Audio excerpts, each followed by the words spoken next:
ಸಾಣೂರು ಬಿಕರ್ನಕಟ್ಟೆ ರಾಷ್ಟ್ರೀಯ ಹೆದ್ದಾರಿ ಡಿಬಿಎಲ್ ಕಂಪನಿಯ ಅವೈಜ್ಞಾನಿಕ ಕಳಪೆ ಕಾಮಗಾರಿಯಿಂದಾಗಿ ಹೆದ್ದಾರಿ ಸಂಚಾರ ದಿನದಿಂದ ದಿನಕ್ಕೆ ಕಂಗೆಟ್ಟು ಹೋಗಿದೆ.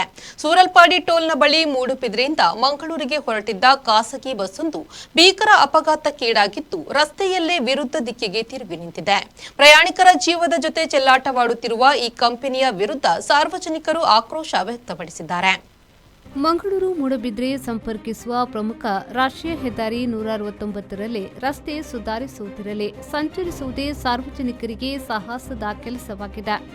ಸೂರಲ್ಪಾಡಿ ಟೋಲ್ ಸಮೀಪ ಮೂಡುಬಿದ್ರೆಯಿಂದ ಮಂಗಳೂರಿಗೆ ತೆರಳುತ್ತಿದ್ದ ಖಾಸಗಿ ಬಸ್ ಚಾಲಕನ ನಿಯಂತ್ರಣ ತಪ್ಪಿ ಅಪಘಾತಕ್ಕೀಡಾಗಿದೆ.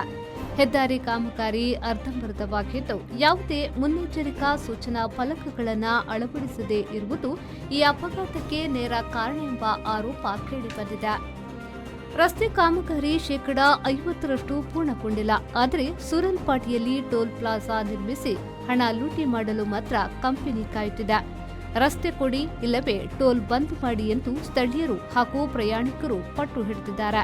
ಇಷ್ಟೆಲ್ಲ ಅವಾಂತರಗಳು ಕಣ್ಣೆದುರೇ ನಡೆಯುತ್ತಿದ್ದರೂ ಅಧಿಕಾರಿಗಳು ಹಾಗೂ ಜನಪ್ರತಿನಿಧಿಗಳು ಮೌನಕ್ಕೆ ಶರಣಾಗಿರುವುದು ಹಲವು ಅನುಮಾನಗಳಿಗೆ ಕಾರಣವಾಗಿದೆ ಎಂದು ಹೇಳುತ್ತಾರೆ ಸ್ಥಳೀಯರು.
Bureau report V4 news Ganjimutt.